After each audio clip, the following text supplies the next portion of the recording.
Good afternoon. I'm Kate Bartlett. I'm Dean of the Law School, and it's my great pleasure to welcome you here today and introduce you to Dr. Leon R. Kass, the Addie Clark Harding Professor in the Committee on Social Thought and the College at the University of Chicago, where he is currently on a leave of absence. He's also the Hertog Fellow in Social Thought at the American Enterprise Institute.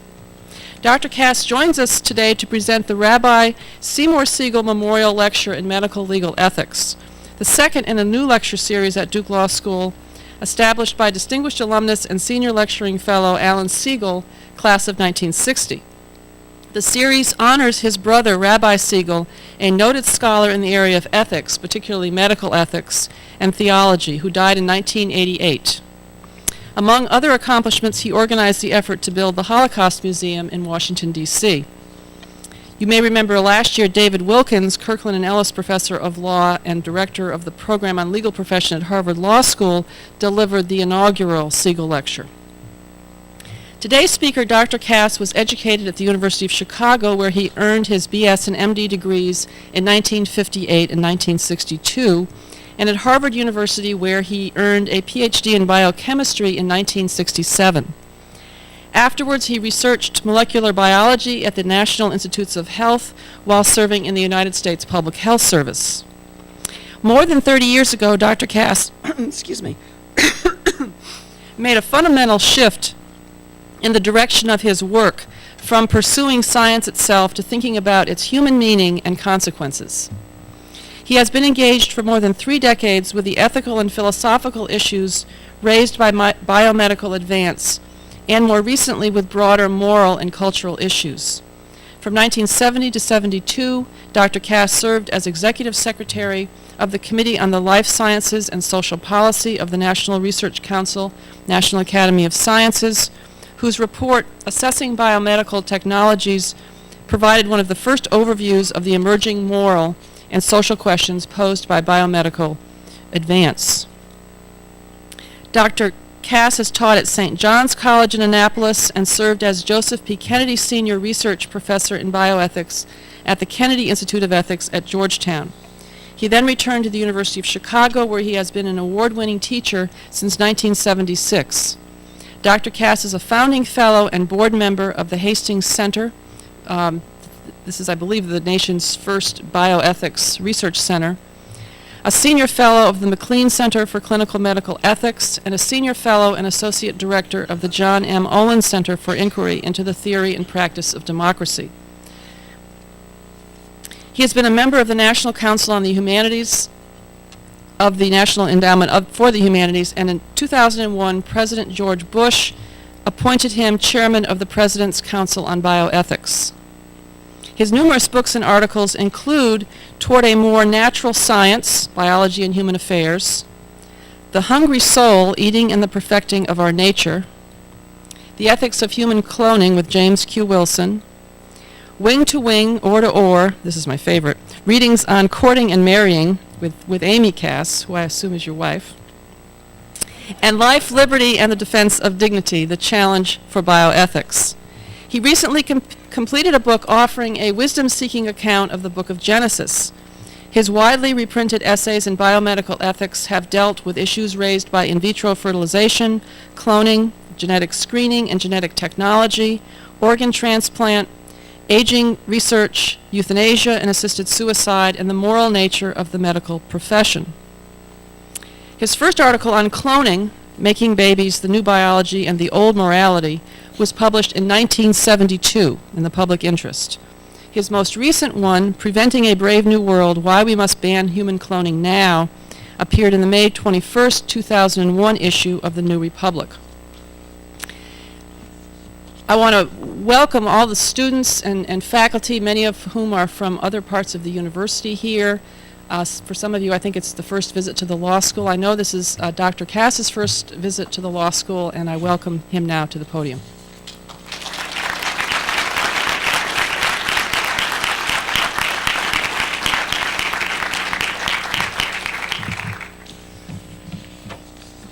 Thank you very much, Dean Bartlett. members of the Siegel family, ladies and gentlemen, and thank you all for coming out this afternoon. It's a delight for me to be back in Durham, where the sun is always blue in the middle of the winter. It's also a great honor and a personal pleasure to be asked to give the Rabbi Seymour Siegel Memorial Lecture in Medical Legal Ethics. I was fortunate enough to have known Rabbi Siegel. I didn't know him well, but we had several encounters at meetings, one very lengthy conversation when he came to give a talk at our synagogue in Chicago, and I knew him well enough to learn immensely from his writings, to admire his integrity and his moral courage, and to appreciate his warm and compassionate humanity. And for anyone who has known him, it is simply true that his memory is a blessing. I've chosen to talk about human cloning, though it is for me an old subject and I don't have anything really new to say on it. And yet I've chosen it because this is, after all, the law school, because Rabbi Siegel was interested in the intersection between ethics and law, because this is in fact a timely question of public policy, and because, as I will try to argue, there is more at stake in the current controversy about cloning than cloning itself. So I'm interested in it as a subject, but also it as an instance of how to think about the relation between ethics and public policy, especially in this vexed area where we are gathering new powers to intervene in novel ways in the human body and mind. I should say that what you will hear are strictly my own views. They most emphatically do not represent the views of the President's Council as a whole, and probably not even of any of the other members. When I go on the road, unless I'm asked specifically to represent the Council, I prefer to speak in my own name and to make arguments that are likely to be not congenial, because there's no point in saying things that everybody will agree with. I can assure you that in the functioning of the Council, my task is not so much to see that my own views prevail, but that the important and interesting arguments on all sides of a question are represented fairly, so that the President would have the opportunity to make the most thoughtful choice. So much for introduction. The title of the talk, Preventing a Brave New World, Why We Should Ban Human Cloning. The urgency of the great political struggles of the 20th century, successfully waged against totalitarianism's first right and then left, seems to have blinded many people to a deeper truth about the present age. Nearly all contemporary societies are traveling briskly in the same utopian direction. Nearly all march eagerly to the drums of technological progress and fly proudly the banner of modern science. All loudly sing the Baconian anthem, "Conquer nature, relieve man's estate." Leading the triumphal procession is modern medicine, becoming daily ever more powerful in its battle against disease, decay, and death, thanks especially to the truly astonishing achievements in biomedical science and technology. Achievements for which we must surely be grateful. And I better repeat that, because that might be the last good word I'm saying on its behalf. Achievements for which we must surely be grateful. Those achievements do not need arguments in defense from me. Everybody knows what they are. We are all the beneficiaries of them, we and our loved ones, and we would be hypocrites to claim otherwise.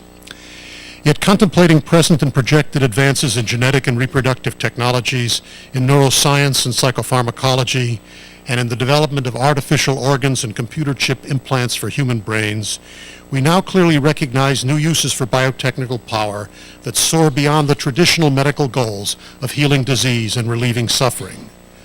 Ageless bodies, happy souls, improved children, more orderly fellow citizens. Human nature itself lies on the operating table, ready for alteration, eugenic and psychic enhancement, and wholesale redesign. Some transforming powers are already here.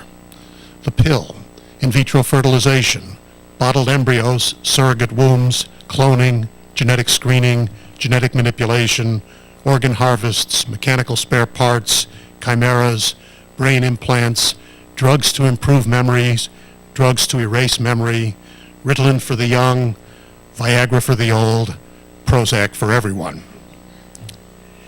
Years ago, Aldous Huxley saw it coming. In his charming but disturbing novel Brave New World, published in 1932, he made its meaning strikingly visible for all to see. Huxley paints human life lived 7 centuries hence under the gentle hand of a humanitarianism that has been rendered fully competent by genetic manipulation, psychopharmacology, hypnopedia, and high-tech amusements. At long last, humankind has succeeded in eliminating disease, aggression, war, anxiety, suffering, guilt, envy, and grief. But this victory comes at the heavy price of homogenization, mediocrity, pacification, trivial pursuits, shallow attachments, debasement of tastes, spurious contentment, and souls without loves or longings. The Brave New World has achieved health, prosperity, community, stability, and near universal contentment, only to be inhabited by creatures of human shape, but of stunted humanity. They consume, fornicate, take soma, enjoy centrifugal bumble puppy, and operate the machinery that makes it all possible. They do not read, write, think, love, or govern themselves. Art and science, virtue and religion, family and friendship are all passé. What matters most is bodily health and immediate gratification. Babies and blessings both come out of bottles. Brave New Man is so dehumanized that he does not even recognize what he has lost. Huxley's novel is, of course, science fiction. Our Prozac is not yet Huxley's soma. Cloning by nuclear transfer or splitting embryos is not exactly Buckanovskification. MTV and virtual reality parlors are not quite the feelies. And our current safe and consequenceless sexual practices are not universally as loveless or as empty as those in the novel. But the kinships are disquieting, all the more so since our technologies of biopsychoengineering are still in their infancy, yet in ways that make all too clear what they might look like in their full maturity. Indeed, the cultural changes that technology has already wrought among us should make us even more worried than Huxley would have had us be when he saw us coming. In Huxley's novel, everything proceeds under the direction of an omnipotent, albeit benevolent, world state. But the dehumanization he portrays does not really require despotism or external control. To the contrary, precisely because the society of the future will deliver exactly what we most want: health, safety, comfort, plenty, pleasure, peace of mind, and length of days, humankind can reach the same humanly debased condition solely on the basis of free human choice. No need for world controllers. Just give us the technological imperative, liberal democratic society, compassionate humanitarianism, moral pluralism, and free markets, and we can take ourselves to Brave New World all by ourselves, and what is most distressing, without even deliberately deciding to go. In case you hadn't noticed, the train has left the station and is gathering speed, but no one seems to be in charge.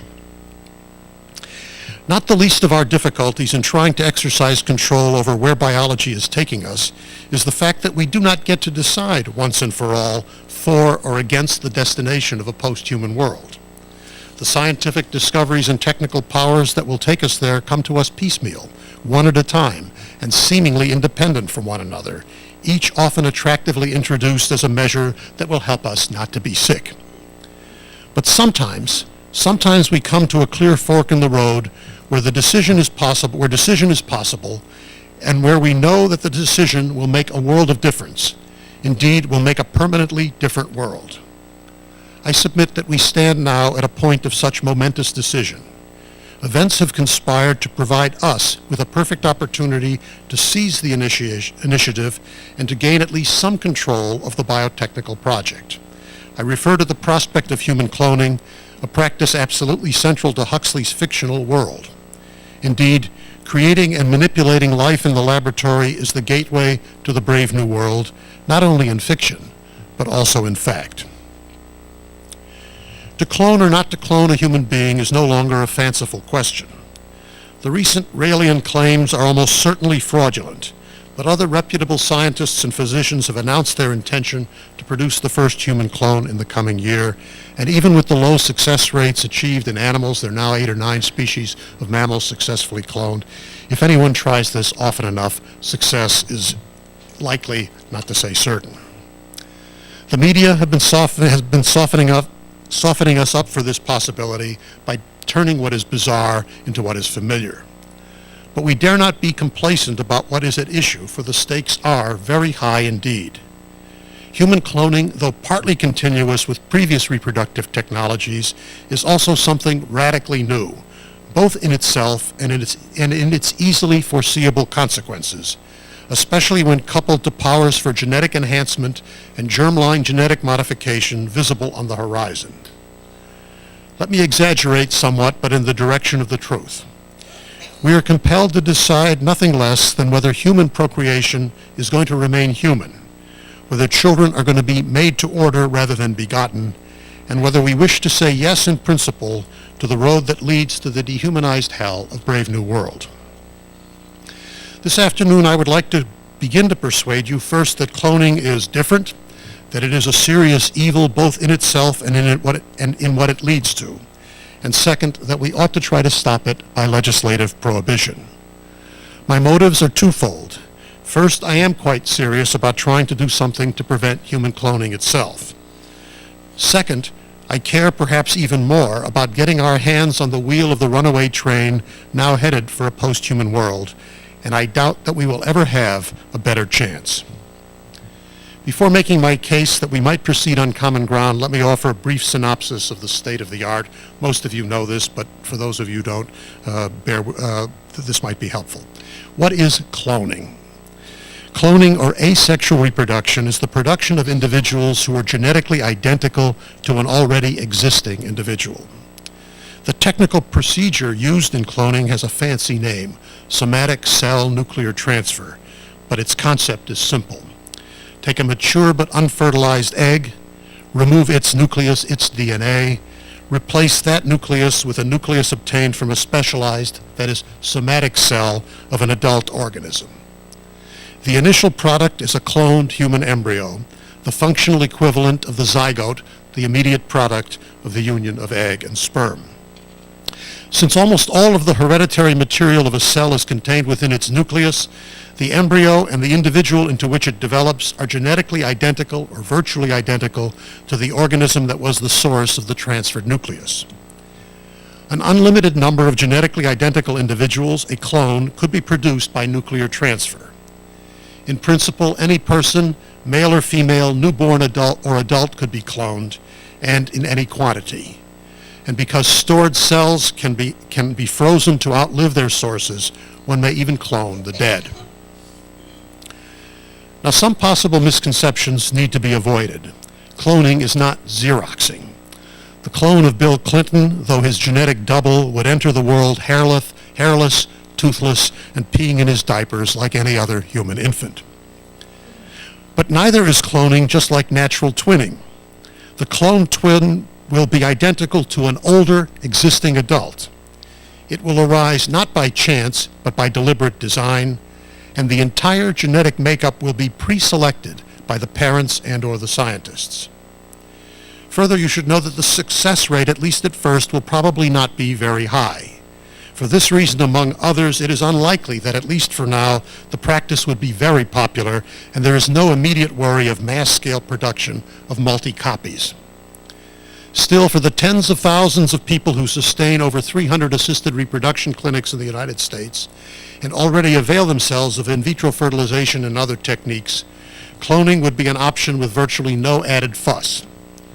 Should commercial interests develop in nucleus banking as they have in sperm banking and egg harvesting, should famous athletes or other celebrities decide to market their DNA the way they market now their autographs and nearly everything else, should techniques of embryo and germline genetic testing and manipulation arrive as anticipated, increasing the use of laboratory assistance to obtain better babies, then cloning, if permitted, could become more than a marginal practice simply on the basis of free reproductive choice. Now, what should we think about this prospect? Nothing good. Indeed, most people are repelled by nearly all aspects of human cloning. The possibility of mass production of human beings with large clones of lookalikes compromised in their individuality. The idea of father-son or mother-daughter twins. The bizarre prospect of a woman bearing and rearing a genetic copy of herself, her spouse, or even her deceased father or mother. The grotesqueness of conceiving a child as an exact replacement for another who has died. The utilitarian creation of embryonic duplicates for oneself to be frozen away or created when needed to provide autologous tissues or organs for transplantation. The narcissism of those who would clone themselves and the arrogance of others who think they know who deserves to be cloned. The Frankensteinian hubris to create human life and increasingly to control its destiny, men playing at being God. Almost no one finds any of the suggested reasons for human cloning compelling. Almost everyone anticipates its possible misuses and abuses. Moreover, the belief that human cloning cannot be prevented makes the prospect all the more revolting. Revulsion is not an argument, and some of yesterday's repugnances are today calmly accepted. In crucial cases, however, I would suggest that repugnance is the emotional expression of deep wisdom, beyond reason's power fully to articulate it.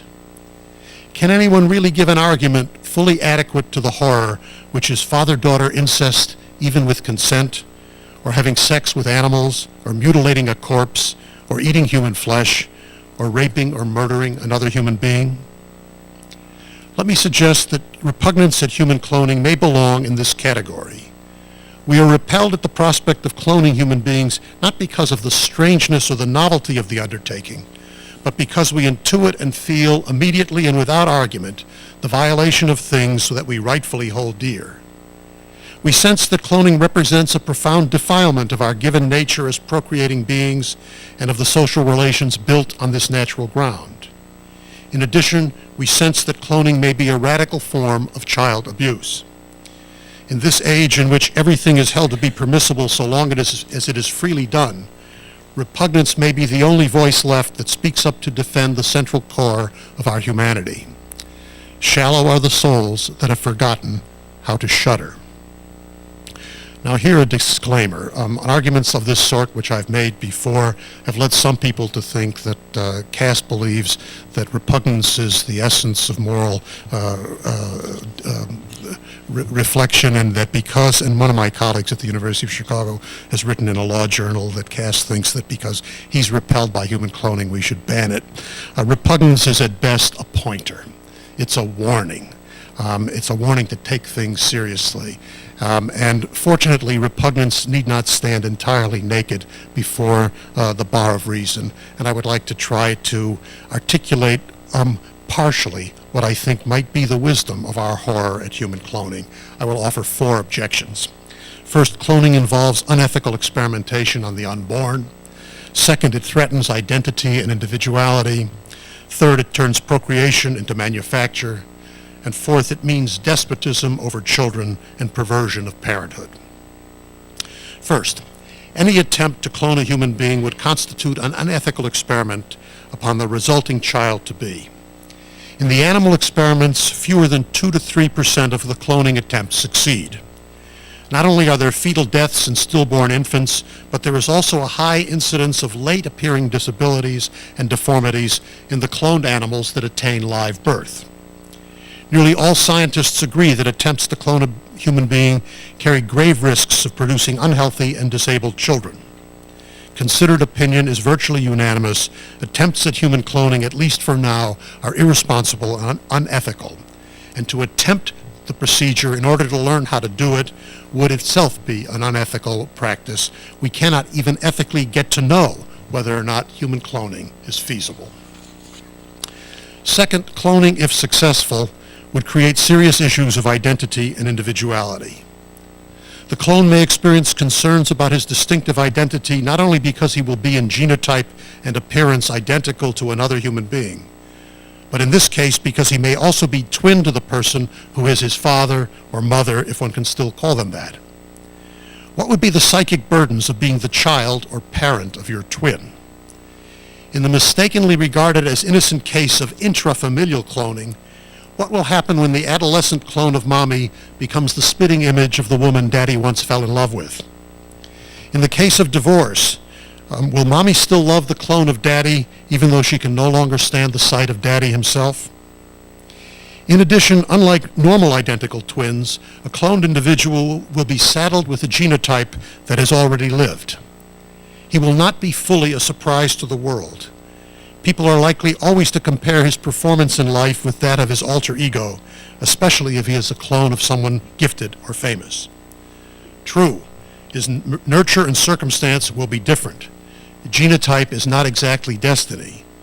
But one must also expect parental efforts to shape this new life after the original, or at the very least to view the child with the original version always firmly in mind. For why else did they clone from the star basketball player, mathematician, and beauty queen, or even dear old dad in the first place?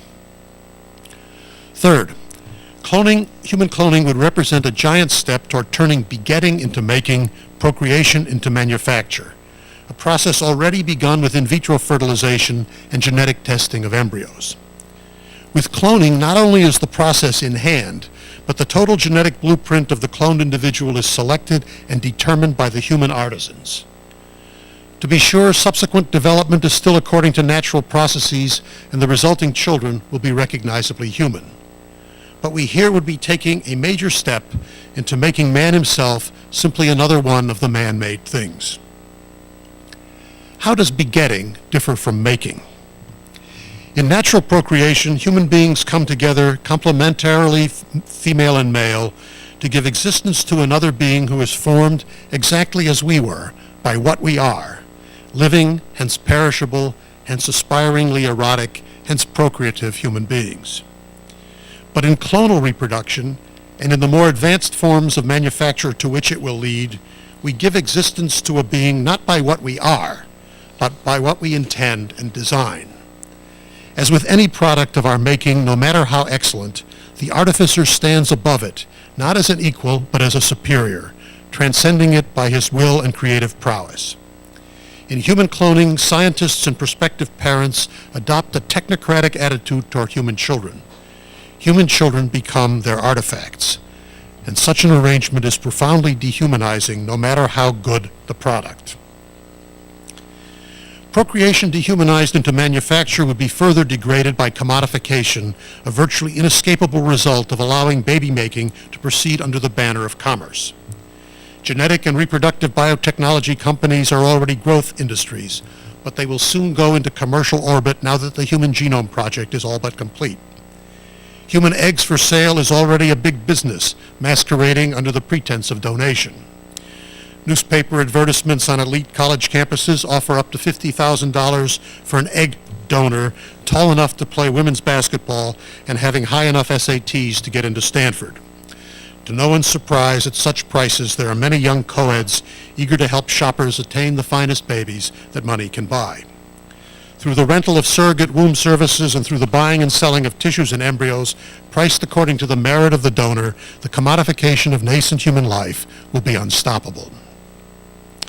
Finally, the practice of human cloning by nuclear transfer, like other anticipated forms of genetically engineering the next generation, would enshrine and aggravate a profound and mischief-making misunderstanding of the meaning of having children and of the parent-child relation.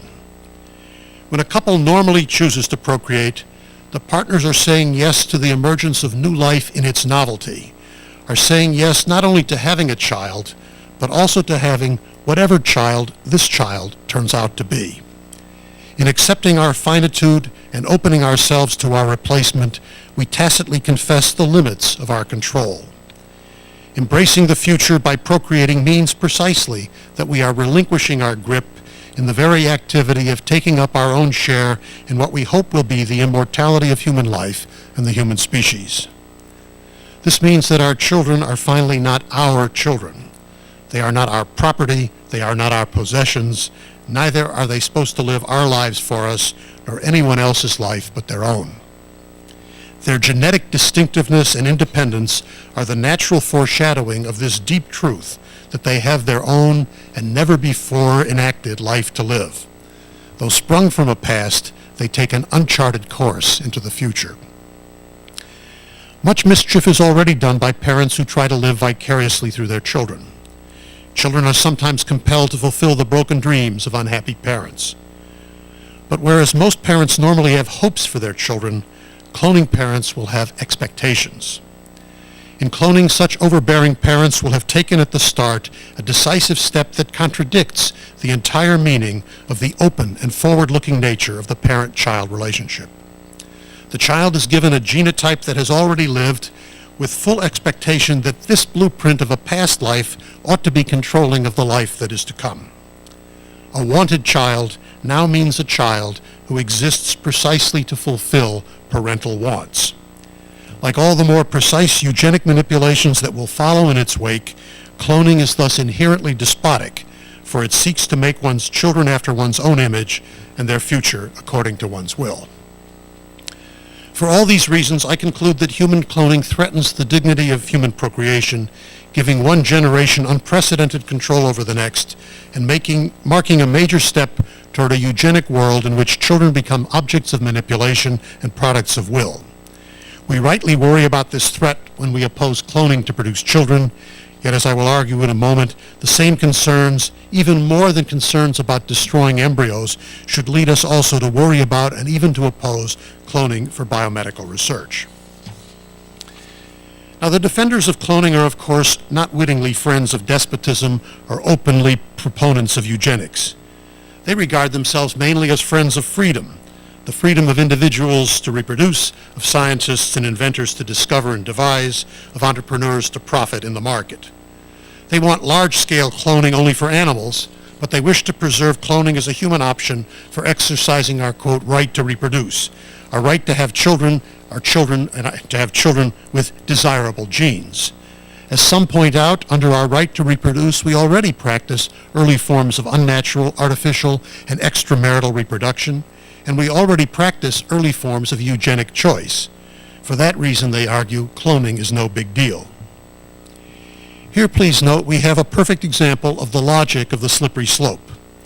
The principle of reproductive freedom, as currently enunciated by the proponents of cloning, logically embraces the ethical acceptability of sliding all the way down to producing children wholly in the laboratory from sperm to term, should it become feasible, and to producing children whose entire genetic makeup will be the product of parental eugenic planning and choice. If reproductive freedom means the right to have a child of one's own choosing by whatever means and of whatever genotype of one's own choosing, it knows and accepts no limits. Proponents want us to believe that there are legitimate uses of cloning that can easily be distinguished from the illegitimate ones, but by their own principles, no such limits could be found. Reproductive freedom, as they understand it, is governed solely by the subjective wishes of the parents-to-be. The sentimentally appealing case of the childless married couple is on those grounds indistinguishable from the case of an individual, married or not, who would like to clone someone famous or talented, living or dead.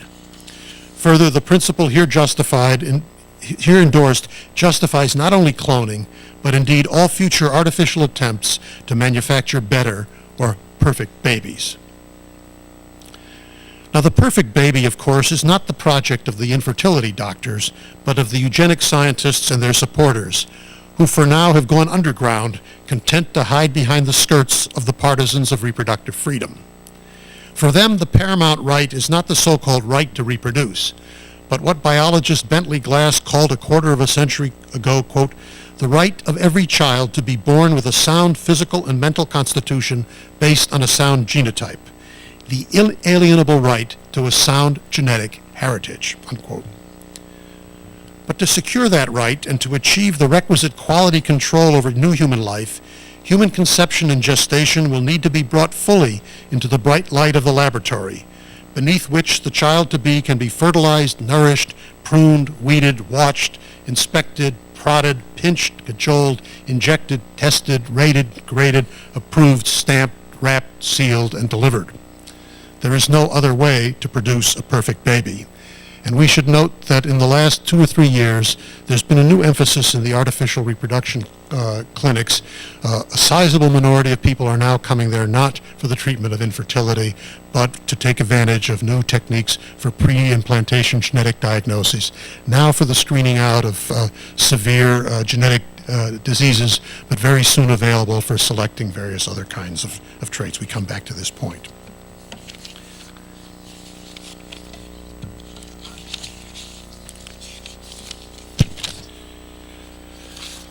Now, I think we should see all human cloning, in fact, in the context of our growing powers over human reproduction, augmented by the new knowledge of the human genome.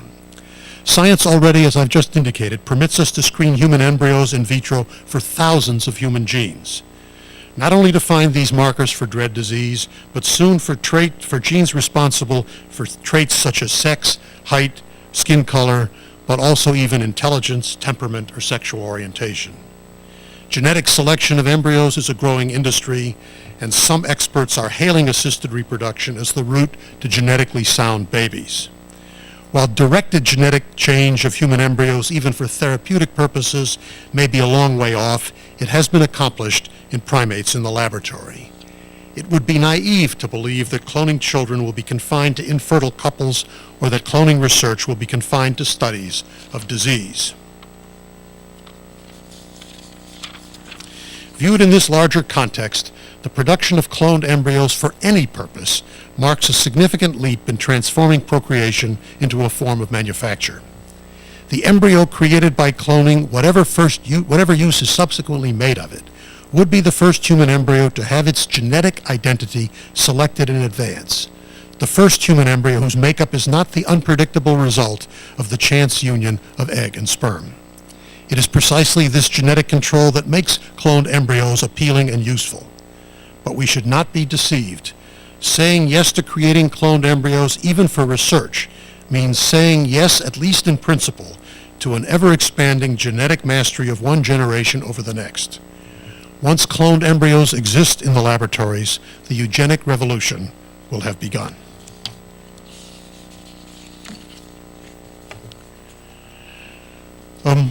What to do about all of this? Whether or not people share my reasoning, most people share my conclusions.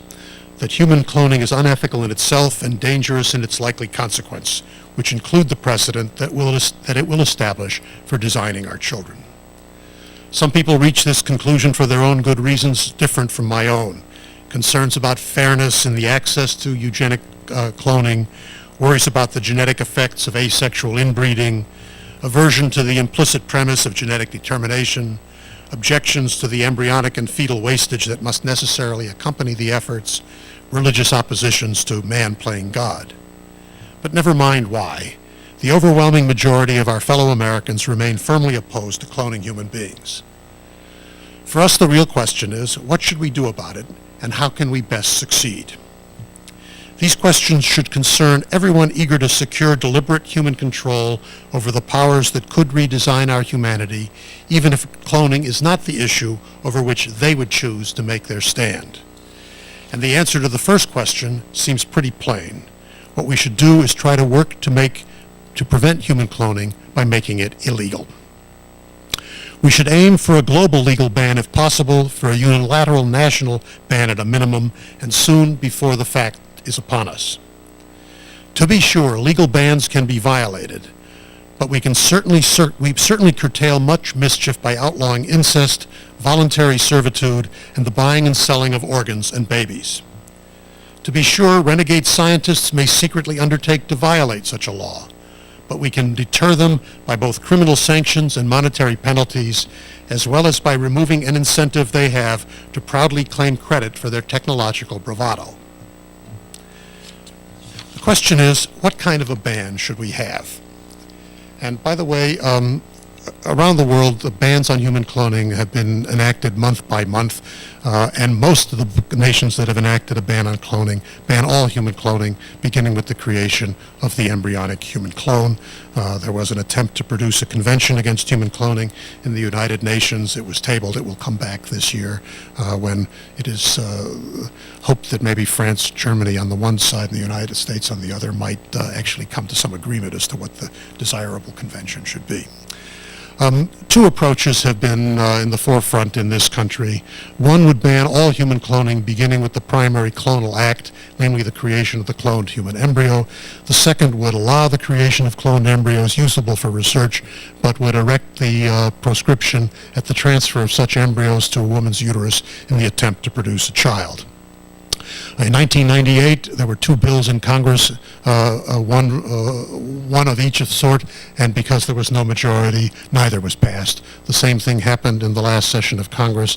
The House of Representatives in 2001, by a bipartisan majority of over 100 votes, passed a comprehensive ban on all human cloning, criminalizing the creation of the original embryonic human clone, but things got deadlocked in the Senate. Neither side had enough votes to close debate, and the matter died. Things have started over again. There are two bills now in the Senate, and it is very likely that unless there's some kind of motion, once again we will be stalemated over the concern over the embryonic clones. For a long time, I looked for a third way, a way that would ban cloning for baby making without endorsing tacitly, explicitly, or even tacitly, the cloning for research. But I've now come to believe, partly for arguments that you've already heard, that what we really do need is an all-out ban on human cloning, including the creation of embryonic clones. I'm convinced that all halfway measures will prove to be morally, legally, and especially important, strategically flawed, and that they will not be effective in obtaining the desired result. If you're truly serious about trying to prevent human reproductive cloning, you have to try to stop this process from the beginning, and this is the argument why I think so. Creating cloned human children necessarily begins by producing cloned human embryos. Preventing the latter would prevent the former, and prudence alone might counsel building such a fence around the law. Yet some scientists favor embryo cloning as a way of obtaining cloned embryos for research or as sources of cells and tissues for the possible benefits of others. The prospect of creating new human life solely to be exploited in this way has in fact been condemned on moral grounds by many people, including the Washington Post, former President Clinton, and many other supporters of a woman's right to an abortion, as displaying a profound disrespect for human life. Even those who are willing to scavenge the so-called spare embryos, those products of in vitro fertilization made in excess of people's reproductive needs and otherwise likely to be discarded, draw back from creating human embryos explicitly and solely for research purposes. They reject outright what they regard as the exploitation and the instrumentalization of nascent human life. In addition, others who are agnostic about the moral status of the embryo are concerned about going down the road toward embryo and fetus farming for spare parts, and in any case they see the wisdom of not needlessly offending the sensibilities of their fellow citizens who are opposed to such practices, especially when the putative benefits of such research are at present purely speculative. But even setting aside these obvious moral first impressions, a few moments of reflection show why anti-cloning law that permitted the cloning of embryos but criminalized their transfer to produce a child would be a moral blunder. This would be a law that was not merely permissively pro-choice, but emphatically and prescriptively anti-life. While permitting and endorsing the creation of embryonic life, it would make it a federal offense to try to keep it alive and bring it to birth. Whatever one thinks of the moral or ontological status of the human embryo, moral sense and practical wisdom recoil from having the government of the United States on record as requiring the destruction of nascent life, and what is worse, demanding the punishment of those who would act to preserve it by feloniously giving it birth. But the most important problem with the approach that targets only reproductive cloning, that is, the stage of transfer of the embryo to a woman's uterus, is not only moral but legal and strategic. A ban only on cloning to produce children would turn out to be unenforceable. Once cloned embryos were produced and available in laboratories and assisted reproduction centers, it would be virtually impossible to control what was done with them. Biotechnical experiments take place in laboratories hidden from public view and protected by industrial secrecy. Stockpiles of cloned human embryos could thus be produced and bought and sold without anybody's knowing it. As we have seen with in vitro embryos created to treat infertility, embryos produced for one purpose could be used for another. Today, spare embryos once created to begin a pregnancy are now used in research. Tomorrow, embryos created for research will be used to begin a pregnancy. And this too will happen without anybody's knowledge because assisted reproduction takes place within the privacy of the doctor-patient relationship, making outside scrutiny extremely difficult. And should the illegal deed become known, government attempts to enforce the reproductive ban would run into a swarm of moral and legal challenges, both to efforts aimed at preventing transfer to a woman and even worse, to efforts seeking to prevent birth after a transfer has occurred. A woman who wished to receive the embryo clone would no doubt seek a judicial restraining order, suing to have the law overturned in the name of a constitutionally protected interest in her own reproductive choice to clone. And should an illicit clonal pregnancy be discovered, no governmental agency would compel a woman to abort the clone, and there would be an understandable storm of protest should she be fined or jailed after she gives birth. Purporting to be a ban on cloning babies, a ban only that would ban only the transfer of the embryo to the uterus, would in fact increase the chances of producing the very thing it seeks to prevent, allowing the technique of embryo cloning to be perfected while not being able to enforce the reproductive step. For all these reasons, the only practically effective and legally sound approach is to block human cloning at the start, at the production of the embryo clone. Such a ban ought to be rightly characterized not as an interference with reproductive freedom, nor even as the interference with important scientific inquiry, but as an attempt to prevent the unhealthy, unsavory, and unwelcome manufacture of and traffic in human clones, and to block the opening step on the road to a eugenic future. Let me just have a couple paragraphs and I'll close. I appreciate that a federal legislative ban on human cloning is without American precedent, at least in matters technological. Perhaps such a plan will prove ineffective. Perhaps it will eventually be shown to have been a mistake. If so, it could be reversed. If enacted, however, it will have achieved one overwhelmingly important result, in addition to its contribution to thwarting cloning. It will place the burden of practical proof where it belongs. It will require the proponents to show very clearly what great social or medical good can be had only by the cloning of human beings.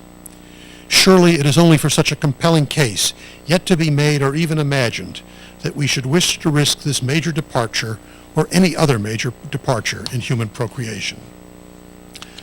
Americans have lived by and prospered under a rosy optimism about scientific and technological progress.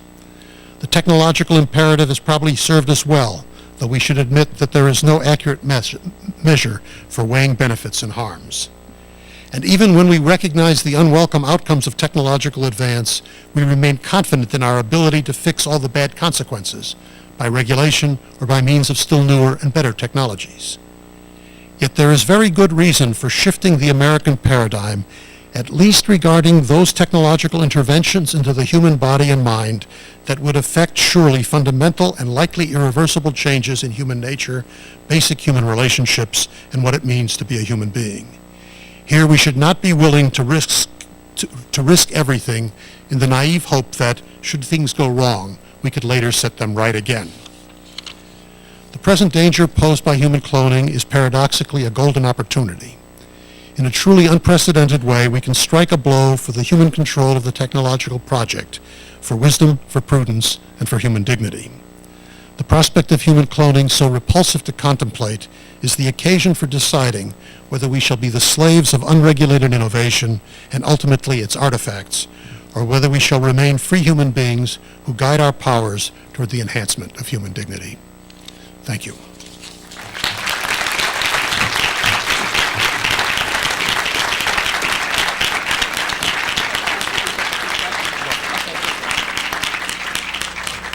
Thank you, Dr. Kass, for those provocative comments. And I'm guessing that there are probably a few questions in the audience, and Dr. Kass has agreed to take a few questions. Please. At least one of your colleagues Judge Posner has argued that there's very little likelihood of significant demand for cloning. And I'd like to know what your view of his argument is and why you believe that this particular issue, given the tremendous technological barriers that will have to be overcome in order to make cloning of humans safe and feasible, should be at the very top of the legislative or bioethical agenda. Was the question audible? I'm getting mostly yes.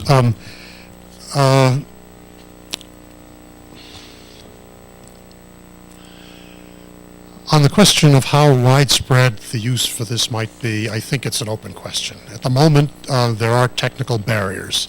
In some of the mammalian species, the success rate is getting up to around 5, some cases 6, 8%. Whether they're going to be able to get this higher yet and how soon, I think is an open question.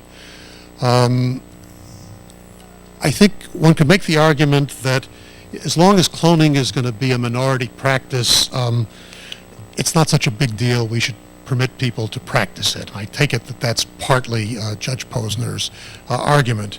But I'm not sure that that's right, because a society which in effect condoned it, which tolerated it, would in fact be a different society, in the same way that a society which permitted on a voluntary basis small-scale incest or cannibalism or voluntary servitude. I mean, we could agree to do that and say there won't be many takers, but we should allow people the freedom to do that. The society which allows cloning has said yes to the principle that we can accept the conversion of procreation into manufacture and to the treatment of children as purely the projects of our will. And that means that a certain kind of principle has been established, a principle which, whether we know it or not, has in a certain way endorsed the whole direction down toward the Brave New World. Now, one can make a counter-argument to that and say, look, let those extremists do it. The most of us have our senses, and we can set the necessary boundaries. And I'm prepared to argue that through, but I don't think that with certain kinds of matters, we are a society which says freedom should reign just because it's going to be a minority practice. And I've given you some other examples where we don't choose to do that. And if I'm right, if this really is a kind of profound degradation of procreation and our relation to the next generation, then I think society will say, we don't want it here. Now, whether it belongs at the top of the legislative agenda, I don't know. And I've come to, on the merits, I'm less certain about that. And by the way, I don't think there are many things in this field that call for legislative prohibition. I mean, in most cases, and one of the great difficulties in this field is the evils are embedded in the goods that we seek. They're not easily disentangleable, and therefore legislative proscription is not the way to go. One is either going to have to depend upon certain kind of public enlightenment or certain kind of professional self-regulation, or in some cases governmental regulation to try to sort out the acceptable from the unacceptable uses and the large gray area where it's hard to be clear. And the really tough area is in the area of neuropsychopharmacology, where I think the largest challenges are lurking. But here you do have an occasion where there has been a push in this direction, where there is a widespread communal sentiment that this should not pass, and where there is, I think, a certain symbolic meaning to, as I've argued here, indicating that it's not going to be business as usual in all of these areas, that we don't simply say the traditional presumption of technological automatism, unrestrained freedom, free commerce, anything that might produce one kind of compassionate benefit for somebody who's sick, and a kind of moral pluralism should lead us to have business as usual. And I think internationally, the concern about cloning is much more clearly tied to genetic engineering than it has been in this country. One of the unfortunate things about the debate in the Senate is both sides have tried to turn this into a debate about the status of the embryo. The people who want to ban cloning at the start are mostly not concerned so much about how babies are manufactured as to whether embryos are destroyed in the process, and the other side is eager to cast this as the contest between the church and Galileo, and therefore has insisted that the only reason you could be opposed to embryo cloning is because you care about embryo destruction. But I think it's the genetic alteration of this part that is significant. I don't expect that to give satisfaction, certainly not to Judge Posner and probably not to you, but I do think it may not be the most important question on the horizon, but it is here. There is a will to do this, and not to do it after we've had this argument is tacitly to acquiesce in this and to say that it's okay. And to say that it's okay is to change the character of the society we live in. Please. It seems like the primary rationale for banning cloning that you offer is a concern about a resurgence of eugenics. And I'm interested in hearing your perspective on the differences between the early American eugenics movement versus now, where we understand that that behavior and the traits that you describe aren't purely genetic, but rather a complex interaction between genes and environment, so that it isn't a pure genetic determinist approach that we're operating under any longer. Yeah. Was that question also audible? The question had to do with the difference between the kind of eugenics that I'm concerned about and the previous history of the eugenic movement in this country, especially now that the questioner didn't put it quite this way, but we're not so naive as to think that strict genetic determinism operates. There are some of my genetic colleagues who need to be persuaded that that genetics isn't as important as the old-time eugenicists believed. But look, nothing has been so good it's paradoxical, nothing has been so good to make the case for the importance of the environment as this argument about cloning, where people are jumping over one another to insist that the clone is, of course, not going to be a copy, even if he's a genetic copy. The intrauterine environment will be different, the rearing environment will be different. Well and good, but genetics is, while not destiny, very, very powerful, extremely powerful. And if you pay attention to the works coming out of the Genome Project and the various kinds of studies now in, especially, for example, certain kinds of behavioral and psychiatric disorders of children, not genetic causes, but genetic predispositions to all kinds of things are being unearthed. And predispositions with some statistical correlations attached to it are going to count, and are going to count plenty. We don't have an overt eugenics movement in this country, at least people don't speak about it publicly, although, by the way, 30 years ago when I first got into this business, when the prospect of what the genome, knowledge of the genome could do, decent, progressive, scientists and commentators were talking about how by taking command of our destiny we can produce new and improved human beings, and not just free from disease. I was at a conference, 1971, where an obstetrician got up and said the business of obstetrics is to produce optimum babies. And it's now beginning to come back. We had testimony at the last meeting of the President's Council where researchers said, look, the purpose of assisted reproductive technology is not just the conquest of infertility, but to enable parents to leave a sound genetic legacy. Now, right now we're working on diseases, but there are people now studying the genetic correlates with intelligence. How? By taking people with IQs of 60 and people with IQs of 150 and just doing routine screenings to see, they're just, without knowing how they work. One is going to be able, in principle, to identify, intelligence is going to be the hardest, but one of the hardest things, but it's going to be possible to identify certain genetic correlates. And we see already that there are in vitro clinics that permit the non-medically connected choice of sex of offspring. You can die, parents want this, it's available, free reproductive choice. What we have now are people who are designing various kinds of tests for diagnoses. and then making the choices available to parents to decide whether they want to take advantage of those choices, often with a certain kind of subtle pressure to abort if any of the women who've gone through prenatal genetic screening know what the pressure is to get that diagnosis and do the right thing once the diagnosis is made. So, I mean, for the moment, it's a free country, but you can get by free choice to similar kinds of practices. And there are genetic correlates of ADHD that have just turned up. There are a whole range of things that will be available for parental choice. And I think it's worrisome. Please.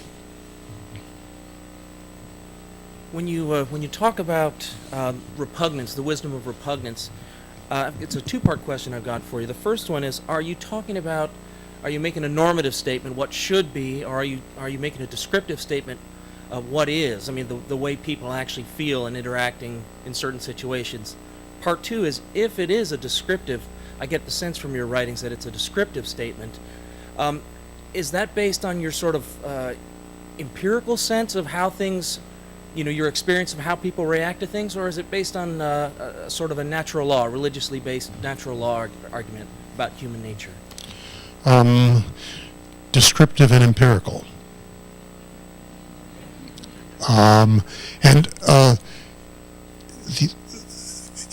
It's when people like us sit around and talk about this for 30 years that you can talk the repugnance away.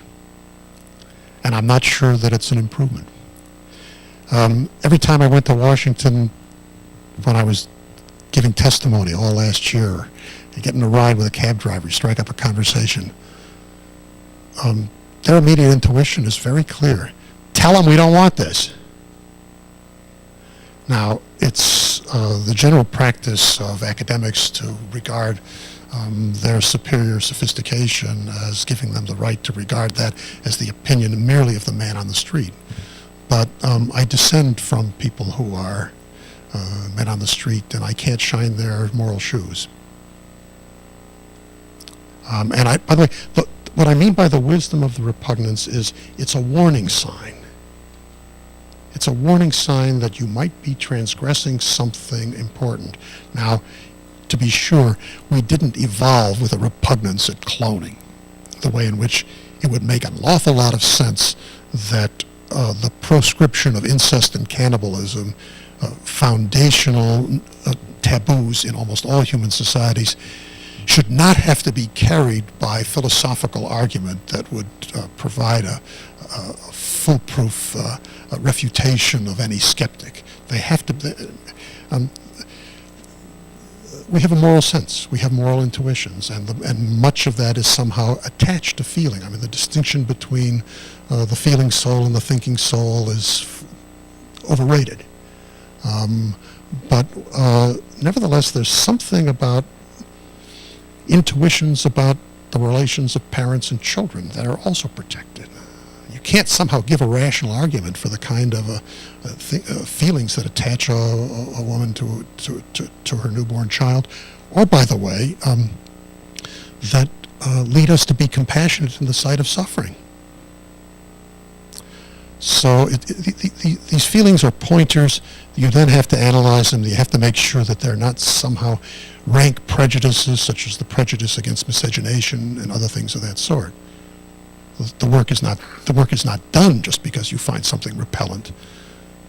But the fact that you can talk yourself into losing your repugnance doesn't mean that you've made progress.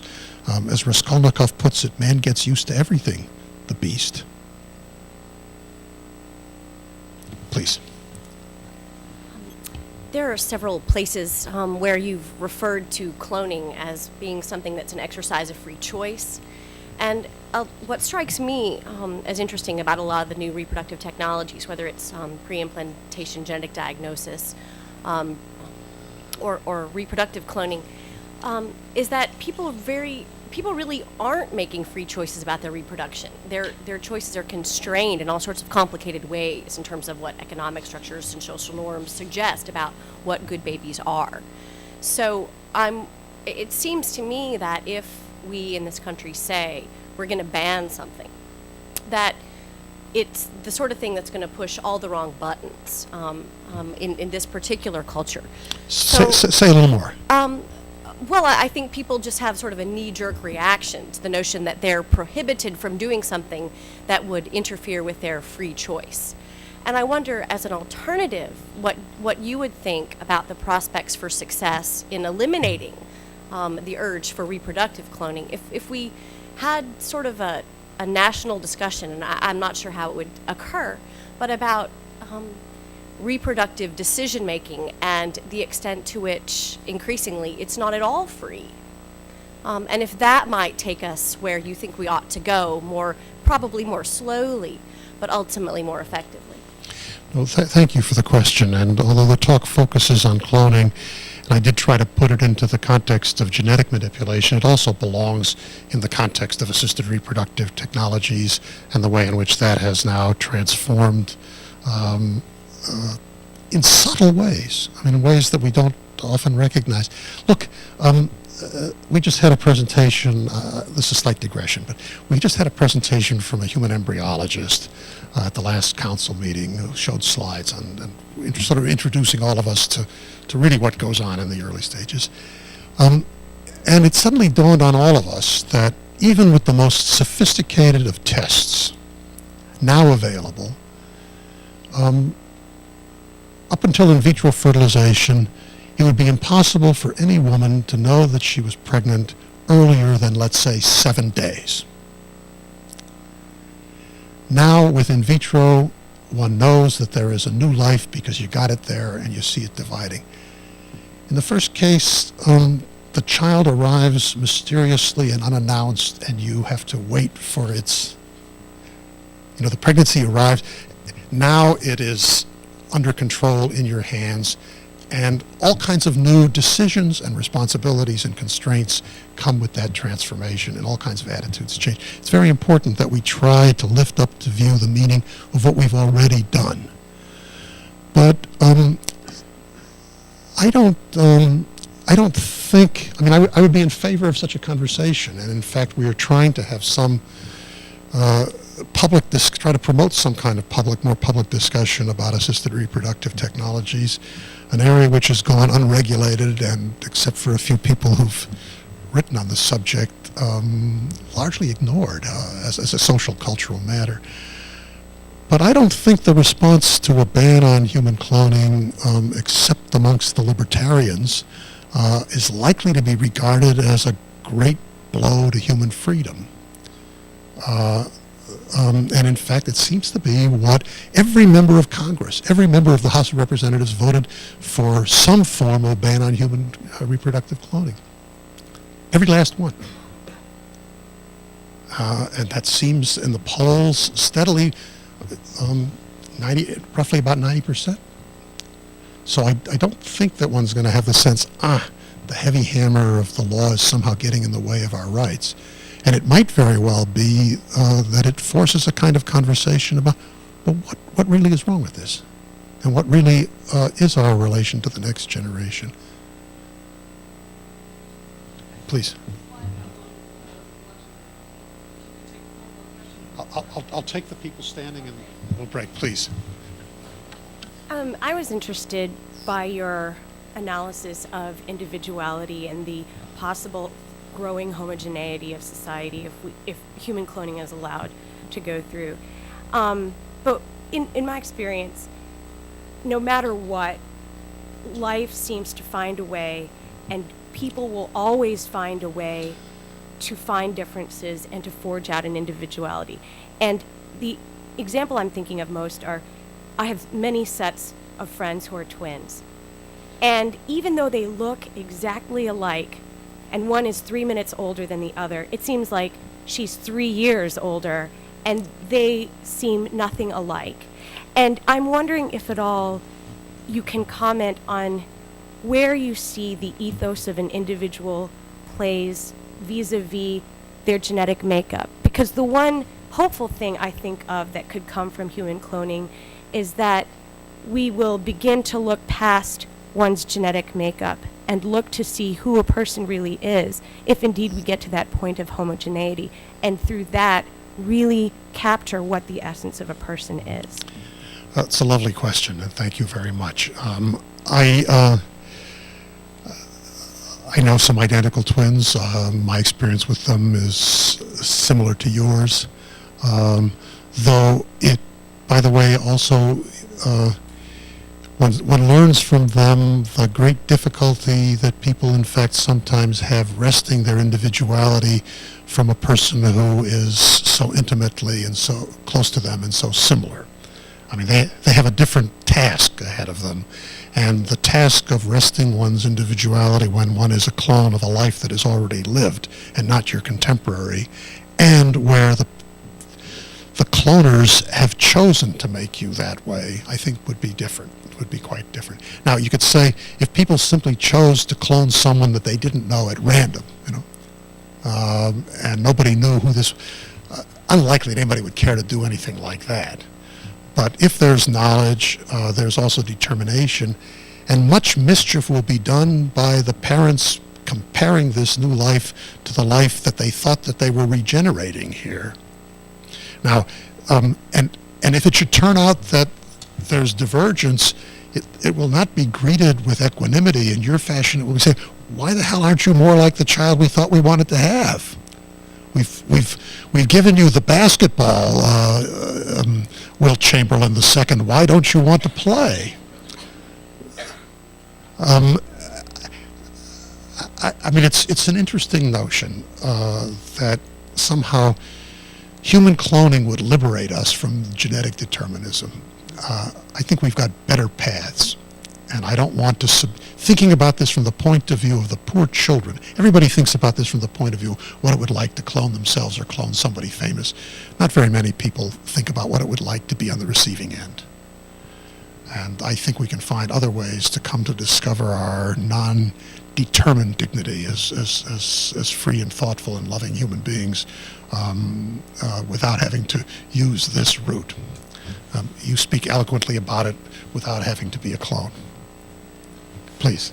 Dr. Kass, given that the entire international community is unlikely to fall in line with an absolute prescription or ban that the U.S. imposes, it seems like the most likely practical result of a ban in the U.S. will be that all of these activities will be sort of transferred to a Caribbean, an accommodating Caribbean island, and the people that are most interested in doing this research or getting access to reproductive cloning will just go there and do that, and then the effects will be felt here in the U.S. nonetheless. So it seems. What effects?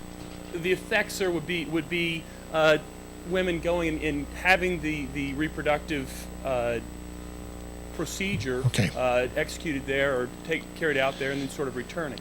And so it seems to me, sir, that in order to get the effect of sort of channeling or having some sort of check that society the American society can continue to have in this procedure, it may be that rather than an absolute prescription, that it would be more practically effective, strategically effective, to not have an absolute prescription, but rather a sort of a regulation, a scheme of regulation, where we can continue to have some sort of stake in this process. I take your point. A scheme of regulation in this area is, I think, very doubtful. We've had absolutely no regulation of in vitro fertilization. There are people who've now decided against the recommendations of the professional society to allow the choice of sex of children using sonography and abortion or even pre-implantation genetic diagnosis.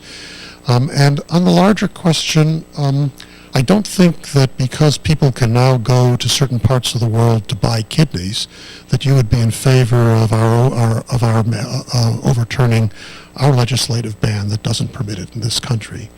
I mean, there are going to be outlaws. And there are going to be places where people do things that we find offensive. There are places in the world that tolerate slavery and other kinds of practices that we find offensive.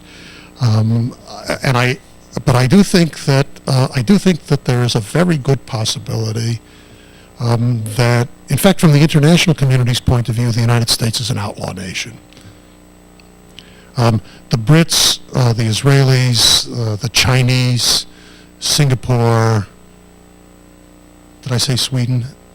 These countries have a ban on reproductive only, but want the research to go forward. Almost all the other countries that are enacting bans are enacting comprehensive ones. The Germans and the French have comprehensive ones at home, and they thought that the only thing they could get through the United Nations in the first try was a ban on reproductive only, and they're now in the process of rethinking that and might come back and argue for a more comprehensive ban. It won't be foolproof. It won't be foolproof, but it will be declaring the moral opinion of the bulk of humankind, and will place the outliers in some kind of position where they have to defend what they do. And that's good enough. Please. Dr. Kass, I wanted to propose a way of distinguishing between or among your 4 reasons, the 4 arguments that you gave Please. against cloning, and just try it out and see what you think. It struck me that 2 of the arguments that you made, the argument about cloning being essentially experimentation on the unborn, and cloning leading to sort of commodification, the selling of things that have not been sold before, in Right. a sense, are both, to my mind, actually sort of differences in kind rather than in degree between cloning and other forms of, previous forms of reproduction. And I actually share your worries about both of those. I have many more doubts about the other 2 arguments that you offered, because it strikes me, and the other 2 are that cloning will raise questions about identity, and that cloning will produce sort of a new vision of parenting, which is very problematic. As you said, parents will have expectations rather than hopes. Both of those seem to me to be differences in degree, not in kind. That is to say, parents today and children today, and Sure. the complicated relationships Sure. between parents and children have all sorts of identity problems.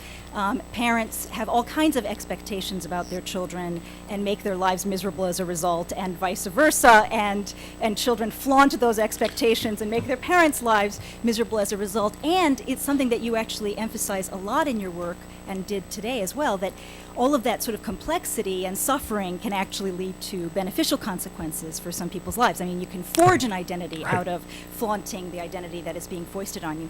So I see those 2 reasons, the latter 2, as quite different, and I would suggest weaker. But I guess what I'm most interested in is whether you see that as an important distinction between the 2 sides. I'd have to think more carefully about it whether I'd like the distinction. Whether it does it neatly. The objection on safety grounds turns out to be not an objection to cloning itself. That's an important thing to say. I mean, it's bizarre in a way. You don't need a federal statute to keep people from maiming their children. I mean, if that's the sole reason here, it's wrong. The fact that people use the safety argument to get into court means that they're really worried about something else. At least that is that they're. It's like the geneticists, when they enacted this self-regulation on recombinant DNA, called a meeting in which they decided that the only question to be discussed was whether or not the genetically engineered organisms would escape from the laboratory and cause a plague, not whether it would lead to the design of biological, genetically modified organisms that could be used in biological warfare. Small footnote. They invited Soviet scientists to this conference in Seymour. The Soviet scientists sat in the front row and took photographs of every slide. They didn't say a word, but because our wonderfully naive scientists said the purpose of this meeting was simply to prevent genetically engineered organisms that would cause plague in our country, that was out of mind. And the larger questions were genetic engineering. Well, we don't want to talk about that. So the safety question is an important. When you think about why it is you care about the safety question, you realize that there is a party to this procedure who doesn't have a say in the matter, and whose interest, if you really cared about, you'd care about not just that it's unsafe, but you'd care about what it would mean to make such a child a clone. So the safety question is not a difference in kind, really. And the commodification question is, you should excuse me, what my more liberal friends always grab onto because they don't like to see people making money off of certain matters. But they don't pay a sufficient attention to the fact that they don't mind people making money off of other kinds of matters. And it's the commodification of what that tells you that lurking beneath the fact that there's money changing hands here is that there's some kind of degradation. The problem with prostitution is not that money changes hands. The problem with prostitution is that people engage in the loveless surrender of their body to someone else for their pleasure. And if people did it for nothing, it still would be somehow, there's something degrading about that kind of activity. The identity question is an empirical question. But as to whether there will be difficulties of identity, but there is an attempt to shape identity, which is new. And it's continuous in a way. It's somewhat continuous, but the inner meaning of the act of cloning, whatever the consequences is, I want you to be thus and such. Whether it works or not doesn't matter. The impulse is, I want you to be the replica of my dead child. No parent to this point has natively said that and so written into the biology of the child that wish. Now we could argue about whether the educational efforts are really different in kind or different degree. I'm not doing very well in the. Let me think some more about this rather than ramble on. I do care about the procreation into manufacture question. These questions, these things have a kind of what I would want to call their inner meaning. Whether you know what you're doing or not, you're really in effect now beginning to treat a child explicitly as a product.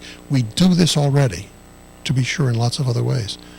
But those vices don't somehow should not serve as precedent for the thing which is sort of nakedly that.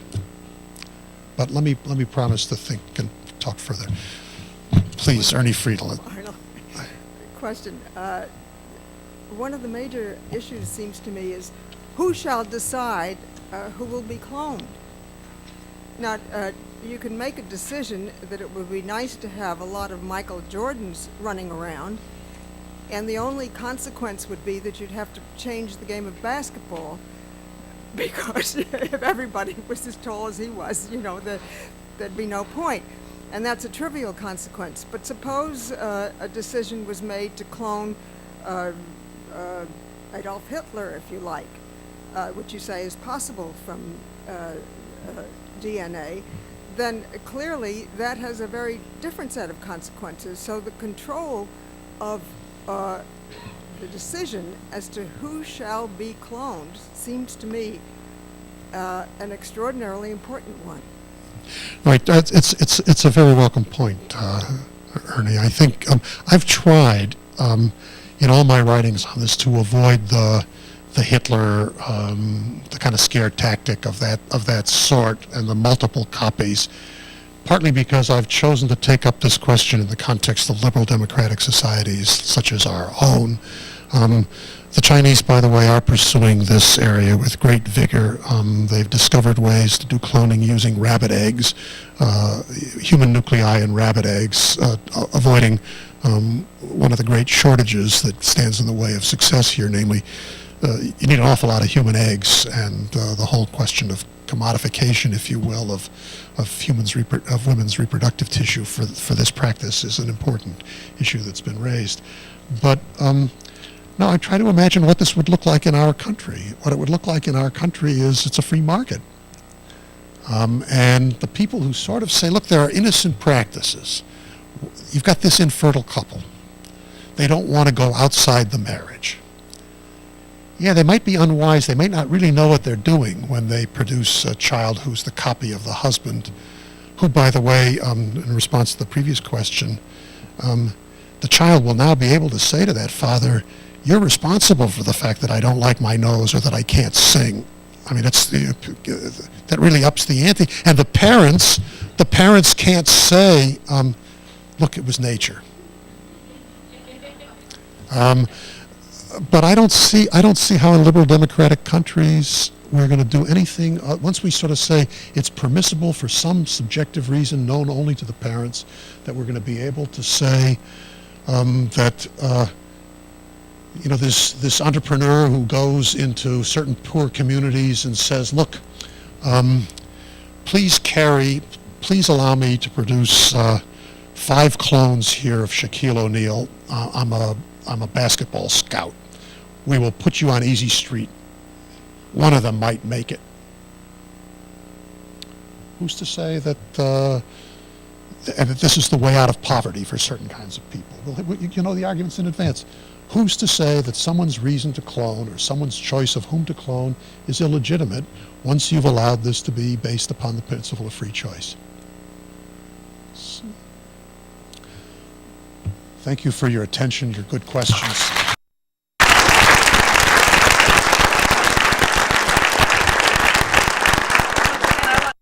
For coming, I want to thank the Siegel family for being here and for their support, and we'll see you next year.